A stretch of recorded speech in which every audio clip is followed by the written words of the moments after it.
Hello friends, नमस्कार।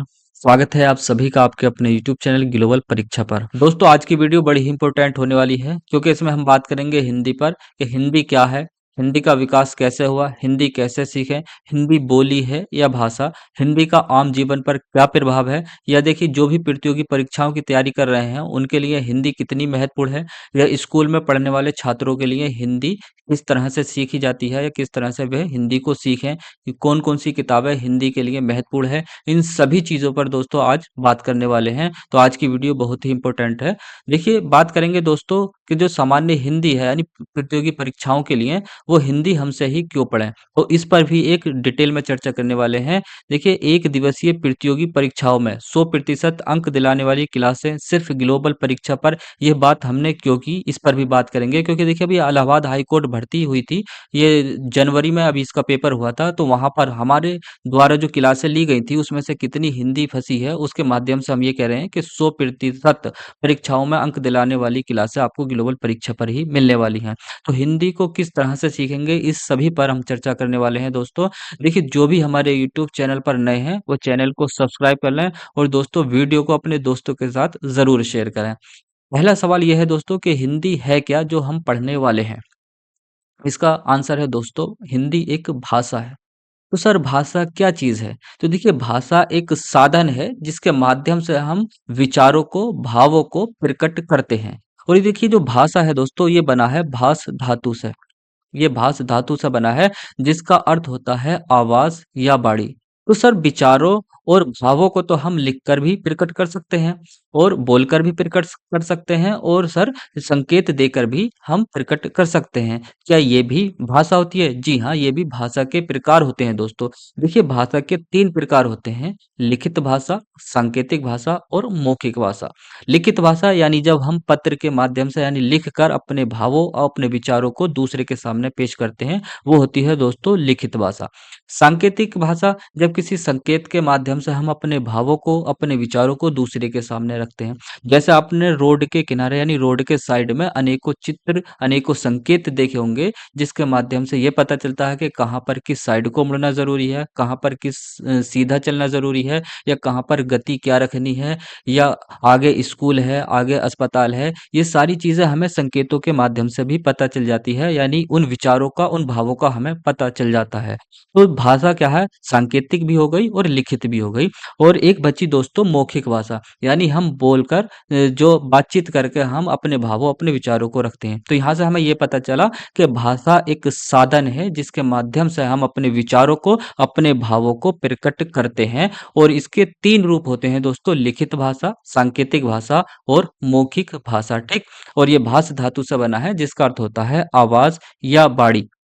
अब इस भाषा का विकास कैसे हुआ? तो देखिए, इस भाषा का जो जन्म माना जाता है दोस्तों, वो बोली से माना जाता है। यानी इसकी सबसे छोटी इकाई दोस्तों बोली मानी जाती है। यानी इसकी शुरुआत, इसका प्रारंभिक रूप दोस्तों बोली को माना जाता है। बोली क्या चीज़ है? तो देखिए, इसका जो विकास होता है बोली का, ये एक छोटे से क्षेत्र से होता है। यूँ मानो किसी एक गाँव से होता है। तो जब एक गाँव में, एक छोटे से क्षेत्र में दोस्तों कोई बोली बोली जाती है तो हम उसको बोली कहते हैं, और ये बोली जब दो आस-पास के 2-3 गाँवों में फैल जाती है, यानी अपना थोड़ा-सा विस्तार कर लेती है, तो दोस्तों उसको हम क्षेत्रीय भाषा कहते हैं। देखिए, बोली का रूप बना क्षेत्रीय भाषा, जब उसका थोड़ा-सा विस्तार हुआ, उसमें थोड़े से हमें साहित्य भी मिलना शुरू हो जाते हैं। अब ये क्षेत्रीय भाषा जब दोस्तों व्यापक रूप ले लेती है, एक बड़ा रूप ले लेती है, तो दोस्तों हम इसको कहते हैं भाषा। और इसमें दोस्तों व्याकरण हमें मिलना शुरू हो जाती है, यानी उसकी व्याकरण बना दी जाती है। तो यहाँ से हमें ये पता चलता है कि जिसका व्याकरण बना दिया गया हो, जिसका व्याकरण पाया जाता हो, उसको हम भाषा कहते हैं, यानी उसको हम मानक भाषा कहते हैं। अब यहाँ से पता चला कि बोली से भाषा बनी है। जैसे हिंदी भाषा है दोस्तों, ये खड़ी बोली से बनी है, यानी खड़ी बोली से हिंदी का मानक भाषा सामने आई है। जो मानक भाषा रूप है हिंदी भाषा का, मानक भाषा, ये खड़ी बोली से हमारे सामने आया है। तो सबसे पहले बोली, यानी जब एक छोटे से क्षेत्र में बोली जा रही है, उसने थोड़ा-सा अपना विस्तार किया, 2-3 गाँवों में, एक क्षेत्र में फैली, तो उसको क्षेत्रीय भाषा, और जब क्षेत्रीय भाषा ने बड़ा हुआ यानी व्यापक रूप लिया, तो उसको हमने क्या नाम दिया? भाषा नाम दिया। अब हमें यहाँ से ये पता चला कि जब जिसका व्याकरण बना दिया जाता है, उसको हम भाषा कहते हैं। तो हमें यहाँ से ये पता चलता है कि भाषा को सीखने के लिए, भाषा को जानने के लिए व्याकरण का होना ज़रूरी है, और व्याकरण को जानना ज़रूरी है। तो व्याकरण क्या है? आइए इस पर चर्चा करते हैं। यानी अगला प्रश्न हमारा यही है कि व्याकरण क्या है और भाषा को कैसे सीखें? व्याकरण का अर्थ होता है दोस्तों विश्लेषण करना या भली-भांति समझना। यानी देखिए भाषा को सीखने के लिए हमें व्याकरण को सीखना ज़रूरी हो जाता। प्रश्न ये भी उठता है दोस्तों कि सर हम व्याकरण को क्यों सीखें? जबकि देखिए जो भाषा आप बता रहे हैं कि भाषा के माध्यम से हम विचारों का आदान-प्रदान कर सकते हैं, यानी भावों का आदान-प्रदान कर सकते हैं। तो भावों को और विचारों का आदान-प्रदान तो एक छोटा-सा बच्चा भी करता है। यानी अगर उसको भूख लगती है तो वह रो कर के अपने भाव प्रकट कर देता है, या बिना पढ़ा लिखा व्यक्ति भी अपने भाव और अपने विचार रखता है। तो हम व्याकरण को क्यों सीखें? तो देखिए यहाँ से हम आपको बताएँगे कि भाषा को शुद्ध रूप से पढ़ने, शुद्ध रूप से लिखने, शुद्ध रूप से समझने के लिए हमें व्याकरण सीखनी ज़रूरी है। यानी ये जो शब्द मैंने आपको बताया कि शुद्ध रूप से, इसके लिए हमें व्याकरण को समझना ज़रूरी है, ठीक? अगला प्रश्न आता है दोस्तों हिंदी व्याकरण कहाँ से सीखें? तो देखिए आपको आंसर मिलेगा दोस्तों ग्लोबल परीक्षा से। क्यों? क्योंकि देखिए हम आपको बताएँगे छोटी से छोटी बात से लेकर बड़ी से, यानी हम आपको हिंदी में ज़ीरो से हीरो बनाएँगे। यानी देखिए हिंदी इस तरह से भी लिखा जाता है और हिंदी इस तरह से भी लिखा जाता है। हम इसके अंतर से लेकर आपको बड़ी-बड़ी परिभाषाओं तक हम आपको हिंदी तक लेकर जाएँगे, ठीक? यानी हम हिंदी में आपको ज़ीरो से हीरो बनाएँगे। तो देखिए हिंदी इस तरह से भी लिखा जाता है और हिंदी इस तरह से भी लिखा जाता है। प्रश्न ये उठता है दोस्तों दोनों में हिंदी कौन-सा सही है? अगर इन दोनों में हिंदी को अगर पूछे कोई, या प्रश्न में आ जाए हिंदी कौन-सा सही है और दोनों विकल्प में हो, तो हम इसका अनुस्वार यानी बिंदी वाले को पहली वरीयता देंगे। हालाँकि दोनों हिंदी सही है, ये भी हिंदी सही है, ये भी हिंदी सही है। जैसे देखिए अगर हम गंगा लिखें, अगर पहले जो गंगा लिखी जाती थी जब हाथ से लिखा जाता था कुछ, तो इस तरह से गंगा लिखी जाती थी। लेकिन वर्तमान समय में गंगा का ये रूप सही माना जाता है। कब से? तो हम ये कहेंगे आधुनिक रूप से, यानी जब से कंप्यूटर पर ज़्यादा काम होने लगा तब से। क्योंकि देखिए गति बाधित ना हो, देखिए यहाँ पर जो है इसको लिखने में और इसको लिखने में जो कंप्यूटर से यानी टंकण विधि से हम लिखेंगे तो ये पहले लिख जाएगा, इसमें कम की दबेंगी और इसमें ज़्यादा की दबेंगी। तो टंकण विधि को ध्यान में रखते हुए, आधुनिकता को ध्यान में रखते हुए दोस्तों, जो अनुस्वार वाली चीज़ें हैं, चाहे जैसे संबंध लिखना हो जैसे इस तरह से, ये भी संबंध है और ये भी संबंध है। तो दोनों सही हैं, लेकिन सही किसको माना जाएगा? आधुनिकता के समय में इसको सही माना जाएगा। इसको सही इसलिए माना गया है, आधुनिकता को ध्यान में रखते हुए जो टंकण विधि का ज़्यादातर प्रयोग किया जा रहा है, तो उसमें गति बाधित ना हो। तो गति को बाधित ना रखते हुए यानी गति पर ध्यान देते हुए इस चीज़ को हमने सही माना है। तो हिंदी ये भी सही है, हालाँकि यह भी सही है, लेकिन अगर दोनों पूछा जाए तो कौन-सा सही है? ये वाला सही होगा। यानी देखिए आप जब हम आपको पढ़ाएँगे, वर्ण पढ़ाएँगे तो उसमें स्वर और व्यंजन पढ़ाएँगे, व्यंजन में भी स्पर्श व्यंजन पढ़ाएँगे। तो स्पर्श व्यंजन में जो 5वाँ वर्ण होता है जिसमें हम पंचमाक्षर बोलते हैं दोस्तों, जब वह किसी शब्द में आधा आता है और उसके बाद यानी उस पंचमाक्षर के आधा आने के बाद उसी वर्ग का कोई दूसरा वर्ण आता है, तो वह हम आधा को ना लिख कर के, जैसे ये क, ख, ग, घ, ड़, ये जो ड़ है ये 5वाँ अक्षर है और ये जो गा है दोस्तों उसी वर्ग का है। तो ये देखिए जो ये इस रूप में ना लिख कर के अनुस्वार के रूप में लिखना सही माना गया है, यानी ये अनुस्वार बन जाएगा। अब देखिए यहाँ से प्रश्न ये भी उठता है, जैसे हम ये अन्न लिख दें, जो ये ना है ये भी 5वाँ अक्षर है और ये 5वाँ अक्षर आधा आया है, तो सर इसको अन्न को इस तरह से लिख सकते हैं? तो हम बताएँगे ये नहीं लिख सकते। तो ये किस तरह से नहीं लिख सकते, जबकि आप बता रहे हैं कि गंगा इस तरह से ना लिख कर के ये सही होगा। ये सभी चीज़ें दोस्तों आपको कहाँ पर मिलेंगी? ग्लोबल परीक्षा पर मिलेंगी। इसलिए मैंने आपको बताया हिंदी हमसे ही क्यों पढ़ें। तो इस चीज़ पर भी हम चर्चा करेंगे दोस्तों। तो देखिए अगर ये बता देता हूँ आपको, जब पंचमा अक्षर दोस्तों किसी शब्द में आधा आए और उसमें दोबारा से दोस्तों उसी वर्ग का कोई अन्य वर्ण आए, तब तो हम अनुस्वार लिखेंगे अन्य वर्ण आए। लेकिन वही पंचमा अक्षर दोबारा से रिपीट हो, जैसे ये ना दोबारा से रिपीट हो गया इसमें आधा आने के बाद, तब हम इसको अनुस्वार में नहीं लिख सकते। सही है, जब वो पंचमा अक्षर दोबारा से रिपीट हो उसी के तुरंत बाद, तब हम इसको इसी तरह से लिखेंगे, यानी अन्य ये वाला सही है, ना कि ये वाला, ठीक। अगला प्रश्न देखते हैं हिंदी शब्द। तो हिंदी जो शब्द है दोस्तों ये हिंदी का है, किस चीज़ का? तो हिंदी शब्द है दोस्तों ये फ़ारसी भाषा का शब्द है। फ़ारसी भाषा का शब्द कैसे है? तो देखिए जो भारत है दोस्तों, भारत में प्राचीन समय से ही विदेशों से व्यापार होता रहा है। आपने सिंधु घाटी की सभ्यता यानी हड़प्पा सभ्यता पढ़ी होगी अच्छे से या कहीं सुनी होगी देखिए। तो जो हमारी प्राचीनतम सभ्यता है यानी हड़प्पा सभ्यता, सिंधु घाटी की सभ्यता, ये एक उस समय में दोस्तों पूर्ण विकसित सभ्यता रह चुकी है, ठीक? पूर्ण विकसित सभ्यता। तो यहाँ के जो लोग थे दोस्तों, यहाँ के ये सिंधु जो नदी है उसके आस-पास निवास करते थे। तो विदेशी लोग यहाँ के लोगों को सिंधुवासी कहते थे, सिंधुवासी।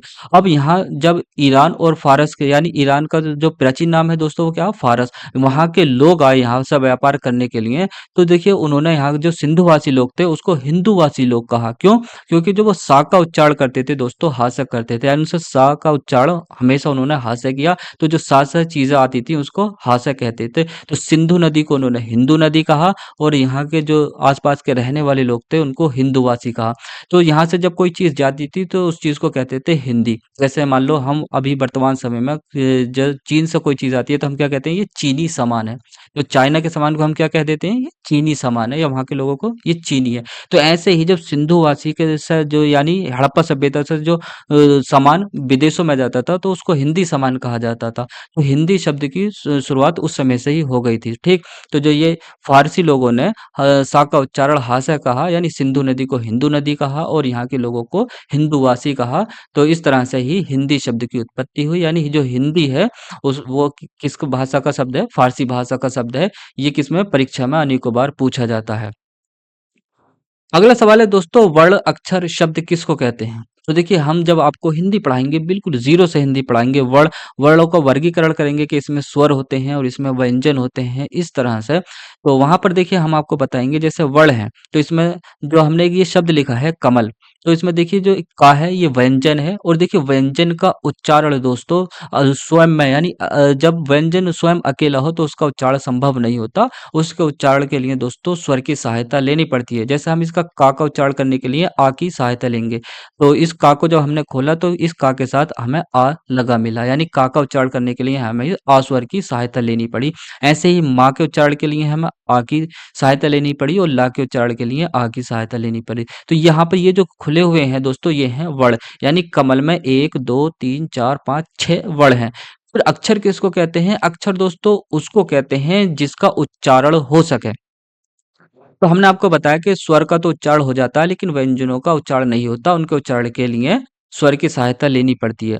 तो अक्षर में देखिए स्वर आ जाते हैं, ठीक? अक्षर में स्वर रखे जाते हैं और अक्षर में जैसे हम व्यंजन के साथ जब स्वर का मिलन हो जाता है यानी व्यंजन के साथ स्वर लग जाता है तब वह अक्षर कहलाता है। तो अक्षर में स्वर आते हैं और स्वर लगे व्यंजन आते हैं। तो इस तरह से जो कमल शब्द लिखा हुआ अगर हम पूछे इसमें अक्षर कितने हैं तो अक्षर दोस्तों 3 हो जाएंगे, क म ला। ठीक। तो व्यंजन लगे स्वर को अक्षर कहते हैं और स्वरों को अक्षर कहते हैं, यानी जिनका उच्चारण हो सके उसको अक्षर कहते हैं। ठीक। अगला है दोस्तों शब्द किसे कहते हैं? तो देखिए जब वर्णों का सम्मिलित रूप होता है जैसे का मा ला ये अक्षर हैं या इस तरह से ये वर्ण हैं, तो इन वर्णों का जो सम्मिलित रूप है दोस्तों ये शब्द कहलाता है। अच्छा वर्णों का सम्मिलित रूप शब्द कहलाता है तो ये भी देखिए वर्णों का सम्मिलित रूप है लमक, ये भी वर्णों से बना हुआ कि ये भी शब्द है ये भी शब्द है, तो हम कहेंगे ये शब्द नहीं है। तो यहाँ से परिभाषा यह बनती है दोस्तों कि वर्णों का वह सम्मिलित रूप जिसका सार्थक अर्थ हो, यानी जिसका कुछ ना कुछ अर्थ हो। जैसे हमने कमल कहा, जब कमल कहा तो हमारे माइंड में हमारे दिमाग में एक चित्र बना कमल का कि भाई कमल कोई चीज होती है, सही है, उसका अर्थ है। तो जिसका अर्थ होता है दोस्तों वह शब्द होता है और जिसका अर्थ नहीं होता वह शब्द नहीं होता। यहाँ से ये बात भी आप ध्यान रखेंगे। तो जो लमक है दोस्तों ये शब्द नहीं है, क्यों? क्योंकि इसका कोई अर्थ नहीं है। कमल का अर्थ है तो ये शब्द है। तो वर्ण अक्षर शब्द में आप अच्छे से अंतर जान गए होंगे। ठीक। अगला प्रश्न है दोस्तों लिपि। लिपि क्या है? देखिए हम बात करें अगर, देखिए जैसे स्वर है और व्यंजन है, हमने इसको लिख दिया इस तरह से, ये एक चिन्ह बना दिया, तो ये क्या हो गया दोस्तों? आ हो गया। ठीक। ये हमने बना दिया, ये क्या हो गया? का हो गया दोस्तों। तो ये जो चिन्ह है दोस्तों ये कहलाते हैं लिपि। अगर हम बात करें हिंदी की लिपि कौन सी है दोस्तों, तो हिंदी की लिपि है देवनागरी लिपि। कौन सी लिपि है? देवनागरी। देवनागरी लिपि है, सही है। और हिंदी की लिपि देवनागरी लिपि है, जो एक अक्षरात्मक लिपि है, ठीक। कैसी लिपि है? अक्षरात्मक लिपि है और वैज्ञानिक लिपि है। देखिए हिंदी की लिपि को वैज्ञानिक लिपि क्यों कहा गया? तो देखिए वैज्ञानिक लिपि उसको कहा कहते हैं दोस्तों, जिसमें चीजें सिद्ध हो सकें। देखिए हिंदी की लिपि को वैज्ञानिक लिपि इसलिए कहा गया है कि हम हिंदी में जो चीज लिखते हैं वही चीज पढ़ी जाती है, और जो चीज जो दोस्तों बोलते हैं वही चीज लिखी जाती है। जैसे अंग्रेजी की रोमन लिपि है, तो उसमें कोई चीज लिख दी जाती है तो वो चीज कभी कभी पढ़ी नहीं जाती। ऐसा क्यों? देखिए आपने कोई शब्द ऐसे देखे होंगे कि भाई लिखा तो कुछ होता है लेकिन वो पढ़ा कुछ और जाता है रोमन लिपि में, अंग्रेजी में। वो बोलते हैं कि इसमें ये जो लेटर है, ये जो वर्ड है, ये साइलेंट है, सही है। तो ऐसा हिंदी में नहीं होता कि ये चीज साइलेंट है, लिख दिया जाता है लेकिन पढ़ा नहीं जाता। तो हिंदी में ऐसा नहीं है। हिंदी में जो चीज लिखी जाती है वही चीज पढ़ी जाती है, और जो चीज पढ़ी जाती है दोस्तों वही चीज लिखी जाती है। तो जो हमारी लिपि है देवनागरी लिपि, वह एक वैज्ञानिक लिपि है। देखिए जैसे देवनागरी लिपि है दोस्तों, तो हम यहाँ से आपको ये भी बतला दें कि जैसे कोई लिपि होती है, वो एक लिपि अनेक भाषाओं की लिपि भी हो सकती है, और एक भाषा की अनेक लिपियां भी हो सकती हैं। जैसे देवनागरी लिपि है, ये हिंदी की लिपि भी है, संस्कृत की लिपि भी है, और गुजराती की लिपि भी है, और मराठी भाषा की भी लिपि है, ठीक। और बात करें कि एक भाषा की अनेक लिपियाँ हो सकती हैं, जी हाँ। जैसे अब बात करें पंजाबी भाषा की, तो उसकी गुरुमुखी लिपि भी है और शाहमुखी लिपि भी है, सही है। तो एक भाषा की अनेक लिपियाँ भी हो सकती हैं, और एक लिपि अनेक भाषाओं की लिपि भी हो सकती है, ठीक। तो हिंदी की लिपि कौन सी है? देवनागरी लिपि है, जो अक्षरात्मक लिपि है और वैज्ञानिक लिपि है। देखिए वर्णमाला किसे कहते हैं? अगला प्रश्न है। तो देखिए वर्णमाला किसे कहते हैं? जैसे हम बात करें, जैसे का है, आ है, ला है, या है, ये देखिए अव्यवस्थित रूप से लिखे हुए हैं। जब अव्यवस्थित रूप से लिखे हुए हैं दोस्तों, तो ये क्या है? वर्ण। वर्ण तो है लेकिन ये वर्णमाला नहीं है। वर्णमाला किसे कहते हैं? तो हम कहेंगे जो वर्ण है, वर्णों का व्यवस्थित रूप वर्णमाला कहलाता है। यानी व्यवस्थित रूप से जब वर्ण रखे हुए होते हैं तो उसको वर्णमाला कहते हैं। जैसे बात करें मोती, मोती अगर एक ढेर के रूप में रखे हुए हैं तो वो सिर्फ मोती हैं, माला नहीं है, ठीक। सिर्फ मोती है, वह माला नहीं है।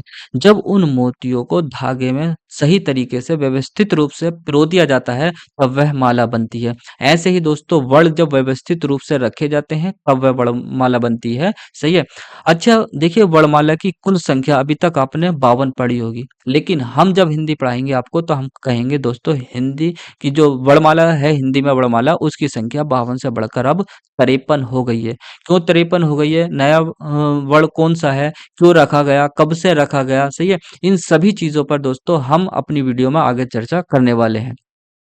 देखिए हिंदी की जो पहले वर्णमाला थी वो 52 की थी, अब दोस्तों ये वर्णमाला में संख्या 53 हो गई है। ये जो व्यंजन है दोस्तों, ये नया जोड़ दिया है। क्या है? तो ये है दोस्तों ला। ला। देखिए जब आप ला का उच्चारण करिए, ला, तो दांतों और मसूड़ों से जीभ टकराएगी, ला। लेकिन अब टा ठा डा का उच्चारण करिए, जैसे मूर्धा से। टा ठा डा क्या है? मूर्धा है। तो टा ठा डा, यहीं से ला कह दीजिए एकदम से, टा ठा डा ला। तो ये ला है दोस्तों, ये नया जोड़ा गया। किसके द्वारा जोड़ा गया? तो केंद्रीय हिंदी निदेशालय के द्वारा ये नया जोड़ा गया, ठीक। हालांकि ये देखिए पहले भी था, बीच में चला गया, गायब हो गया, लेकिन क्योंकि हिंदी शब्दों में इसका यूज नहीं किया जाता इसलिए बीच में से चला गया था। अब अगस्त 2024 से इसको पुनः केंद्रीय हिंदी निदेशालय ने जोड़ दिया गया है। क्योंकि जो देखिए ये है हरियाणवी बोली, हरियाणवी बोली में इसका यूज किया जाता, और हरियाणवी बोली दोस्तों हिंदी भाषा के अंतर्गत आती है, इसलिए केंद्रीय हिंदी निदेशालय ने इसको दोबारा जोड़ा है। तो वर्तमान में जो वर्णमाला है उसकी संख्या 52 से बढ़कर 53 हो गई है, ठीक। तो आज के लिए दोस्तों इतना ही। आशा करता हूँ ये वीडियो आपको पसंद आई होगी। देखिए कोई भी आप हिंदी सीखना चाहते हैं, आपको कोई परिचित हिंदी सीखना चाहता है, आपको कोई रिश्तेदार हिंदी सीखना चाहता है, या आपके बच्चे हिंदी सीखना चाहते हैं, चाहे वह स्कूल के लिए हो या किसी प्रतियोगी परीक्षा के लिए हो, तो दोस्तों ये वीडियो उन तक ज़रूर पहुँचाना, ठीक। और जो भी हमारे यूट्यूब चैनल पर नए हैं वो वीडियो को सब्सक्राइब ज़रूर कर लें, और वीडियो को अपने दोस्तों के साथ ज़रूर शेयर किया करें। आज के लिए इतना ही दोस्तों। जय हिंद, जय भारत।